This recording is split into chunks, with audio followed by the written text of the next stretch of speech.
We could have sent a message, Sun Young declared in a public debate. We could have shown the galaxy what happens when you threaten Earth. Instead, we let them go. We gave them our secrets. We made them promises. What kind of strength is that? Admiral Bora attended the debate to present the opposing view. We showed the strength of wisdom. Any fool can destroy. It takes intelligence to build peace from the edge of war. Would you rather we killed 300,000 Valthorians and guaranteed that the Dominion would return with 3 million? With 3 billion? We won because we chose a path that did not require endless escalation. You won nothing but time, Sun Young shot back. And that time will run out. All time runs out, Bora replied calmly. The question is what we do with the time we have. The debate ended without resolution, but it showed a truth that worried Young Ho. Humanity was not united. Some wanted peace, some wanted war. Some wanted isolation, some wanted expansion. Managing these different views while facing external threats would be one of the great challenges ahead. Then something unexpected happened. A ship arrived at Earth, broadcasting diplomatic credentials. It was from the Keltheran Republic. But there were 2 other species represented on the ship as well. Small civilizations that bordered Keltheran space that had also maintained independence from the Dominion through careful diplomacy. The Prime Speaker arrived with a proposal. We have discussed your ambassador's suggestion. We are interested in forming a coalition, but we have concerns. The Dominion respects only strength. Alone, each of our civilizations is weak. Together, we might be strong enough to matter. They called it the Independent Worlds Coalition. It was not a government. It was not an empire. It was simply an agreement. Member species would share defensive technology, would trade freely with each other, would provide mutual support if threatened. Most importantly, they would share research into precursor technology. The precursors left their knowledge scattered across the galaxy. Hyun Woo explained to the Coalition's first scientific conference. No one species will find everything. But if we share what we find, if we work together to understand it, we all benefit. It was a radical idea for species that had spent centuries competing, but the alternative was falling one by one to larger empires. The Coalition grew to 11 member species in its first year. Meanwhile, Captain Dae Won received a new assignment. Earth's government commissioned the construction of a new ship, the Horizon's Edge. It was designed specifically for deep space exploration, for finding precursor sites in regions of space that nobody had explored. Dae Won handpicked his crew. He chose Minji as his chief engineer. She knew the silence protocol stations better than anyone.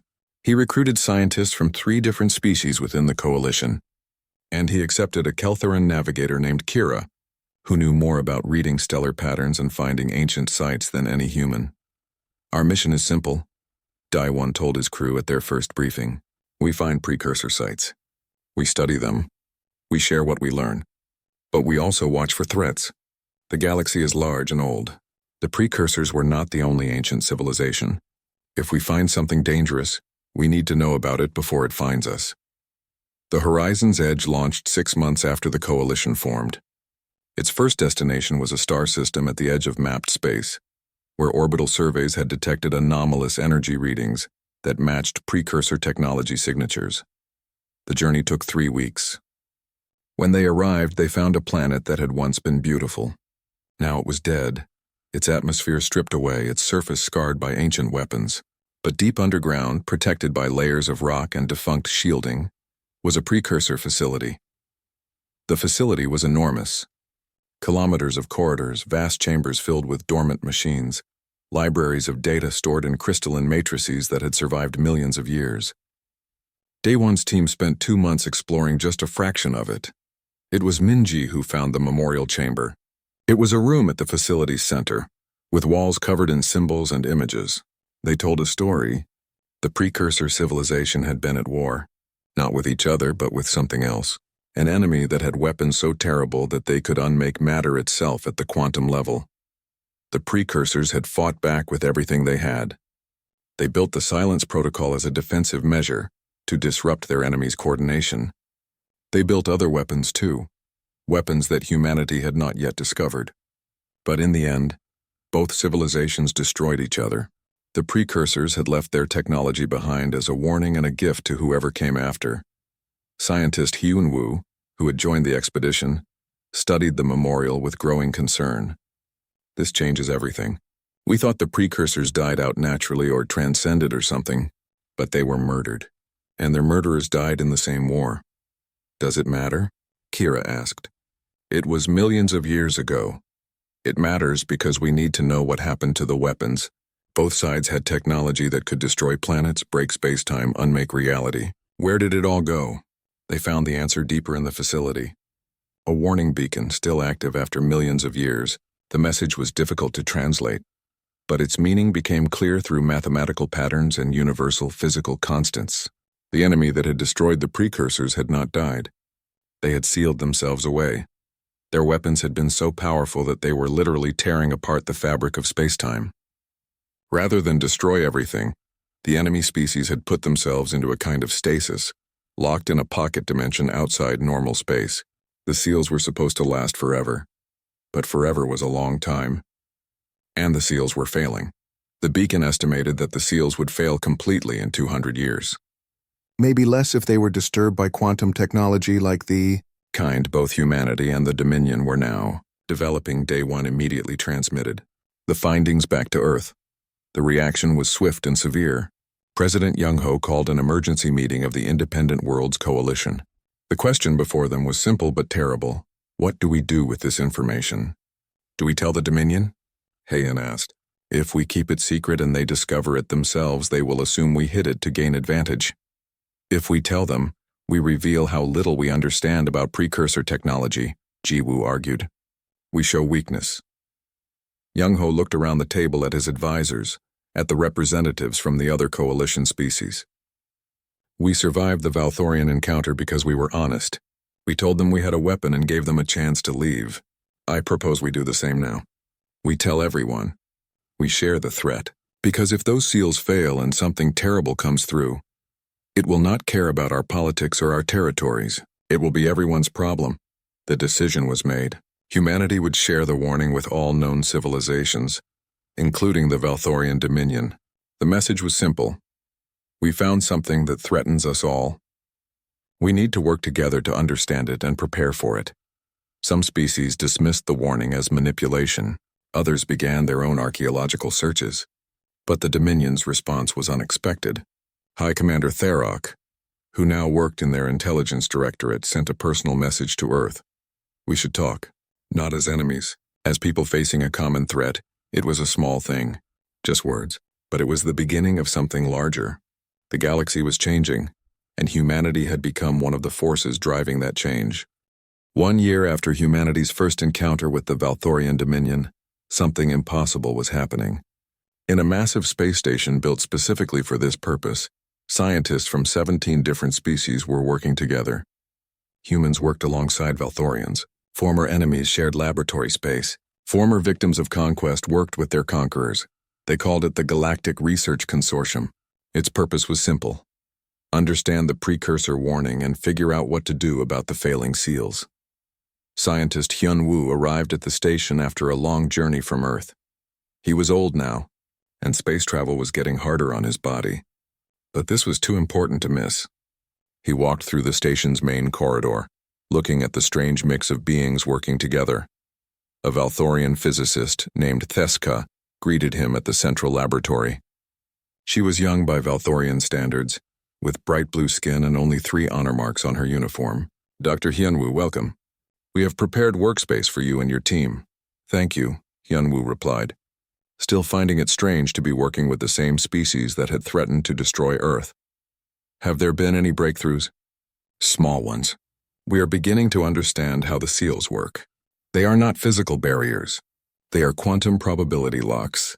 They make it nearly impossible for matter from the pocket dimension to exist in our space. But quantum locks degrade over time, especially when exposed to quantum technology. A third scientist joined them. Foral was Keltherin, small and gray-skinned with large eyes adapted for low light. He was a historian who specialized in ancient civilizations. The more interesting discovery is what we learned about who we are trying to keep sealed away. We found references in 3 different precursor sites. They called this enemy species the Other, and they were terrified of them. Why? Hyun-woo asked. Because the Other did not fight to conquer. They fought to survive. and their survival weapons were so powerful that using them destroyed the space around them. The precursors tried to make peace, but by the time both sides realized how dangerous the war had become, it was too late. Yunwu felt a chill. It was a story that felt too familiar. Two civilizations, both powerful, both afraid, both escalating until destruction was the only option. How long do we have? Our best estimate is 50 years, Theska said. But that assumes we do not disturb the seals with our own quantum technology. Every time we use something like your silence protocol or our faster-than-light communication, we create ripples that weaken the seals slightly. So we have to choose between stopping our technological progress or risking the seals failing sooner. Yes, it is not a good choice. Back on Earth, not everyone was happy about the consortium. Counselor Soon Young led protests demanding that humanity withdraw. She gave speeches arguing that working with the Dominion was betraying the people they had threatened to destroy. They came to conquer us, Soon Young declared to a crowd of thousands. They showed us images of species they had murdered, and now we are sharing our most valuable discoveries with them? This is not wisdom. This is surrender. President Young Ho addressed the same crowd a week later. The Dominion did threaten us. They were our enemies. But the universe does not care about our politics. If those seals fail and something terrible emerges, it will not ask whether we were friends or enemies. It will simply destroy. We can face that threat divided and weak or united and strong. I choose unity. Not everyone was convinced. On the consortium station, there were incidents. Someone sabotaged a Valthorian laboratory, destroying months of research. Someone else attacked a human scientist in a corridor, leaving her badly injured. Security investigations revealed the truth. Extremists from both sides were trying to destroy the cooperation. Captain Daewon was appointed to lead the station's security forces. It was not a job he wanted, but he was one of the few people that both humans and Valthorians trusted. His first meeting was with Commander Tharok, who had been assigned as the Dominion's security liaison. They met in a small conference room. Tharok had aged in the past year. His skin was darker, his movements slower. The political fights within the Dominion had been costly for him. Many of his superiors saw cooperation with humanity as weakness. I have intelligence that there will be an attack on the station, Tharok said without preamble. My people have intercepted communications between extremist groups. Human and Valthorian extremists are working together to destroy the consortium. Enemies working together to stop their people from working together, Daewon said. There is some bitter irony in that. Can we stop them? If we work together, yes. Do you trust me enough for that? Tharok looked at him for a long moment. A year ago, I would have said no. I would have killed you given the chance. But I have seen what cooperation can accomplish. I have seen my scientists and your scientists solve problems neither could solve alone. So yes, Captain, I trust you enough. They planned carefully. Security was increased, but not obviously. They identified likely targets and reinforced defenses while appearing to do nothing. They monitored communications and followed suspects. And they waited. The attack came 3 weeks later, a bomb in the central power station. If it had succeeded, it would have killed hundreds and destroyed the consortium. But Daewon and Tharok were ready. They evacuated the area quietly. They disabled the bomb, and they arrested the extremists, including 2 of Tharok's own officers and 1 member of Daewon's original crew, from the Unity's promise. The arrests were made public. Both Dominion and human governments condemned the extremists. The message was clear. Cooperation would continue despite opposition. But the incident showed how fragile everything was. Admiral Bora met with Tharok after the arrests. They sat in the station's observation deck looking out at the stars. We are asking people to trust their enemies, Bora said. That is not easy. No, Tharok agreed. My people have conquered 17 species. We have spent centuries teaching our soldiers that other species are inferior, that dominion is our right. Changing that belief is harder than changing technology. Your people are not the only ones struggling. Some humans want revenge for the threat you made. Some want to prove we are superior to you. Fear and pride are powerful forces, but so is survival. If we do not cooperate, we all die. That should be motivation enough, should be. But motivation and action are not always the same thing. They sat in silence for a while, 2 former enemies watching the galaxy together. In the laboratories, the research continued. The consortium made a major breakthrough when a team led by engineer Minji discovered how to communicate through the seals. It was not real communication, just the ability to send simple signals and receive responses. But it was enough. The first message sent through was basic. A mathematical sequence, prime numbers, the universal language of intelligence. They sent it and waited. 3 days later, they received a response. The same sequence sent back to them. There was something on the other side. Something intelligent. Something that had been waiting for millions of years. Ambassador Hayen led the communication team. Slowly, over months, they developed a way to exchange more complex information. They learned that the other were not monsters. They were survivors. The species that had fought the precursors had sealed themselves away when they realized their weapons were destroying reality itself. They had been trying to break out not to conquer but to escape. They are prisoners, Hayen explained to the consortium leadership. They have been alone for 4 million years. They thought they were the last beings in the universe. The revelation changed everything. The other were not a threat to prepare for. They were victims who needed help. But helping them was dangerous. Opening the seals risked releasing technology that had nearly destroyed spacetime once before. The consortium debated for months. Some wanted to leave the other sealed away forever. Others argued that any species that could survive 4 million years in isolation deserved a chance at freedom. The ethical arguments were endless. Scientist Hyun Woo proposed a solution. We do not open the seals quickly. We do it slowly, carefully over years. We reinforce space-time around the breach points. We create safe zones. We establish protocols for dealing with their technology, and we ask them to help us. They know their own weapons better than anyone. They can teach us how to safely neutralize them. The proposal was accepted. The controlled release initiative began. It would take years, maybe decades, but it was better than the alternatives, leaving the other to suffer forever or risking catastrophic release. 3 years into the initiative, they were ready for the first test. A tiny breach in the seals, reinforced by the most advanced technology 17 species could create. The moment was broadcast across the galaxy. Billions watched as the first other ship emerged. Captain Daewon's vessel approached to make official first contact. He had done this before, approaching the Valthorian fleet with nothing but hope and determination. Now he did it again. The other ship was beautiful, designed with aesthetic principles no one recognized. It moved with grace that suggested mastery of physics humans barely understood. It stopped a respectful distance away. A communication channel opened. The face that appeared was strange but somehow familiar. The other were humanoid, with silver skin and eyes that seemed to hold impossible depths. The being on screen was old, even by the standards of a species that lived for centuries. She spoke, and the translation came through clearly. We have dreamed of this day for so long we feared it would never come. We have been in darkness for 4 million years. You have given us light again. Thank you.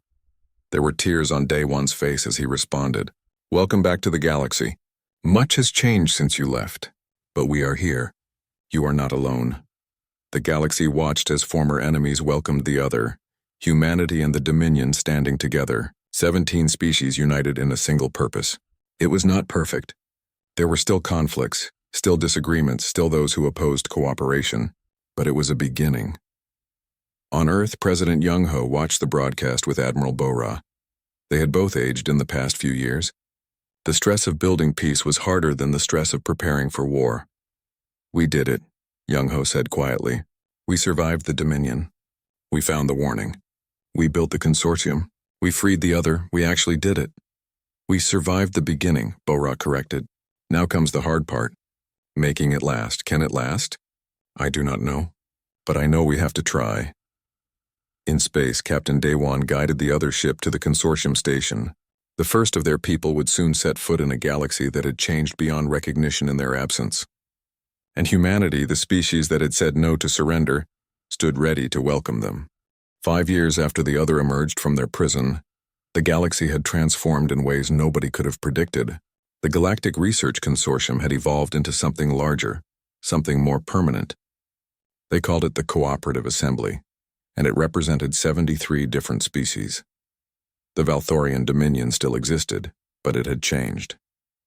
Under pressure from both internal reforms and external influence, they had released 3 of their vassal species, granting them independence. The Dominion was becoming a federation, where member species joined by choice rather than conquest. It was slow progress and many resisted, but the direction was clear. Trade flourished between species that had been enemies just years before. Technology exchange programs brought breakthroughs that no single species could have achieved alone. The precursor sites had become universities, places where young beings from dozens of worlds learned together. But the transformation had not been easy. There had been conflicts, rebellions, wars between species that had old grudges. The Assembly had been forced to develop peacekeeping forces, diplomatic corps, judicial systems for resolving disputes. They were learning how to govern diversity, how to balance freedom with cooperation. Captain Day Wan stood on the bridge of his new ship, the Unity. It was the flagship of the Cooperative Defense Forces, a fleet that combined ships and personnel from 20 different species. He had aged well, his hair gray now but his eyes still sharp. The burden of command sat easily on his shoulders after so many years. "Captain, we are approaching Earth," his navigation officer reported. She was from the other, her silver skin gleaming in the bridge lights. "They are ready for the ceremony." The ceremony. 10 years since Earth had refused to surrender to the Valthorian fleet. 10 years since humanity's reply had ended a discussion and started a conversation that changed the galaxy. The Assembly was marking the anniversary with a monument and a gathering of the species. Earth orbit was crowded with ships. Daywan recognized vessels from the Dominion, the Keltheran Republic, the Other's home fleet, dozens of other civilizations. They were all here to remember the moment when everything changed. On Earth's surface, at the exact coordinates where the Silence Protocol stations had activated, they had built a monument. It was simple but powerful, a sphere of precursor crystal that showed images from the past 10 years. The Valthorian fleet arriving, the message of surrender, Earth's reply, the silence activating, Tharok and Daywan meeting for the first time, the consortium forming, the Other emerging, all of it preserved in light and crystal. President Young-Ho had retired 2 years earlier. He stood at the monument with other leaders past and present. His successor, President Ji-Woo, gave the main speech. 10 years ago, humanity faced a choice: surrender or resist, live as slaves or die as free beings. Our answer changed the galaxy. But it was not just about saying no. It was about saying yes to something better. Yes to cooperation. Yes to understanding. Yes to the idea that former enemies could become partners. The crowd included humans and Valthorians, Keltherans and others, species from every part of known space. Some had traveled for months to be here. They stood together, remembering. Former Commander Tharok sat beside Admiral Bora in the audience. He was old now, his blue skin faded to pale gray, his movements slow. He had retired from military service and now taught at the Academy on Mars, training young officers from all species in the principles of cooperative defense. "Do you ever regret it?" Bora asked him quietly. "Coming here to conquer us?" Tharok smiled. "Every day, and also never. If I had not come here, if your people had not refused us, I would still believe that conquest was strength. I would have lived my whole life as a tool of oppression. You gave me something more valuable than victory. You gave me wisdom." After the speeches, there was a reception in the assembly hall. This was where the real work of the galaxy happened, where leaders and diplomats and ordinary people mixed and talked and built relationships. Scientist Hyun-woo sat in a corner with a drink, watching the crowd. He was very old now, his body failing despite the best medical technology from multiple species, but his mind was still sharp. Engineer Minji sat with him, herself no longer young. "We built something remarkable," Hyun-woo said. "Not just the technology, the cooperation, the trust. Do you think it will last?" Minji looked at the crowd, at humans laughing with Valthorians, at others sharing stories with Keltherans. "I think it will last as long as we remember why it matters. The moment we forget that we need each other, it will start to fall apart. Then we must not forget." Ambassador Heian moved through the crowd with practiced ease. She had become the first speaker of the assembly, the elected leader who coordinated between member species. It was exhausting work, balancing competing interests and ancient grudges. But it was also the most important work in the galaxy. She stopped to talk with a young human officer, barely 20 years old. He had been born after the Valthorian encounter, had grown up in a galaxy where cooperation was normal. "Speaker Heian, I wanted to ask you something." My generation did not live through the old conflicts. We do not remember when species were enemies. Does that make us weak? Do we lose something by not knowing that history? Heian smiled. You lose pain. You lose fear. You lose the weight of old hatreds. But you gain something more valuable. You gain the ability to see other species as just people. That is not weakness. That is the future. As the celebration continued, Captain Day-Wan slipped away from the crowds. He walked to a quiet observation deck where he could see Earth below and the stars above. Commander Tharok found him there. Hiding from your admirers, Captain? Tharok asked, just thinking. 10 years. It feels like a lifetime and like yesterday at the same time. Do you ever wonder what would have happened if your silence protocol had not worked? Every day. We were bluffing, you know. We had never tested it. We had no idea if it would function at all. Tharok laughed. We suspected as much. But the bluff was perfect because you believed it might work. That confidence was more convincing than any demonstration could have been. They stood together in comfortable silence, two old warriors who had become friends through impossible circumstances. I found something recently, Day-Wan said after a while. In my research into precursor sites, there is evidence of something older than the precursors and the other, something both of them feared. Another threat? Maybe, or maybe just another mystery. The universe is vast and old. There will always be things we do not understand, dangers we have not prepared for. So what do? We face them together. That is what we learned, is it not? That cooperation is stronger than conquest. That partnership is safer than isolation. Tharok nodded slowly. Yes, that is what we learned. In the archive beneath the monument, scientist Hyunwoo made one final entry in his research log. He had devoted his life to understanding precursor technology, and now he was recording his last findings for future generations. I have discovered evidence, he wrote, of an ancient threat that the precursors and the other both allied against before their war destroyed them. I do not know what it is. I do not know if it still exists. But I know that hiding this information would be wrong. We survived the past decade because we chose truth over comfortable lies. We must continue that tradition. He transmitted his findings to the Assembly's central database, where scientists from all species could study them. Some problems were too big for any one civilization. Some threats required everyone working together. The celebration lasted 3 days. People shared food and music and stories from their cultures.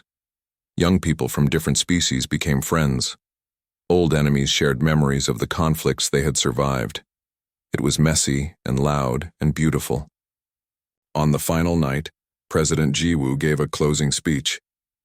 10 years ago, humanity said no to surrender. That moment is worth remembering. But what we built after that moment is worth protecting. We built a galaxy where species can be different without being enemies, where we can compete without destroying, where we can cooperate without losing our identities. This is not the end of history. There will be more conflicts, more challenges, more threats we have not imagined. But we will face them the way we faced the Valthorian fleet, together, with wisdom, with courage, with hope. The crowd erupted in applause from 73 different species, each showing appreciation in their own way. As the celebration ended and ships began departing, heading back to their home worlds, Captain Day-Wan took one last look at the monument. The crystal sphere showed Earth's reply to the Valthorians, the message that had started everything. We appreciate your visit to our system. However, we must decline your proposal. We suggest you depart within 12 hours. After that, we cannot guarantee your safety. This is your only warning. Below it, someone had added a new inscription, a teacher's note for the students who would visit this monument in years to come. This message ended a conflict before it began. More importantly, it started a conversation that changed the galaxy. Sometimes the most powerful weapon is the wisdom to know when not to use the weapons you have. Day-Wan read the words and smiled. That was it exactly. That was what they had learned. Not how to be stronger than everyone else, but how to be strong together. He returned to his ship and gave the order to depart. The Unity lifted from Earth orbit, heading back to its patrol route. The cooperative defense forces would continue their work, protecting trade routes, responding to emergencies, keeping the peace. As they jumped to faster-than-light travel, Day-Wan looked at his crew, humans and Valthorians and others working side by side. A dozen other species represented, young people who had grown up believing cooperation was normal. "Captain," his communications officer reported, "we have received a distress call from a colony in Sector 7. Unknown ships have been detected. They are not responding to hails. Set course. Maximum speed. Contact the nearest assembly vessels and request backup." The crew moved with practiced efficiency. This was what they did now, not conquer, not dominate, but protect, respond, help. As the Unity raced toward the unknown threat, Daewon thought about Hyunwoo's warning. There were old things in the galaxy, old dangers, old mysteries. They would face them eventually. But they would not face them alone. And that made all the difference. The stars rushed past as the ship flew onward, carrying humanity and its partners into whatever future awaited. A future built on the choice to say no to surrender and yes to cooperation. A future that started with a simple reply that ended a discussion and began a conversation. A future where former enemies became partners, where diversity became strength, where the galaxy learned that the most powerful weapon was not found in technology or firepower, but in the wisdom to choose peace over war whenever possible. The Unity disappeared into the darkness between stars, ready for whatever came next. Behind it, the monument on Earth continued to shine, a reminder of the day humanity changed the galaxy by refusing to surrender and choosing instead to build something better. The future was uncertain. It always was. But for the first time in galactic history, species were facing that uncertainty together. And that was worth celebrating, worth protecting, worth fighting for. The conversation that Earth's reply had started continued, and it would continue for generations to come as long as beings remembered why it mattered to talk instead of fight, to cooperate instead of conquer, to build instead of destroy. The galaxy had learned its lesson. The question now was whether it would remember.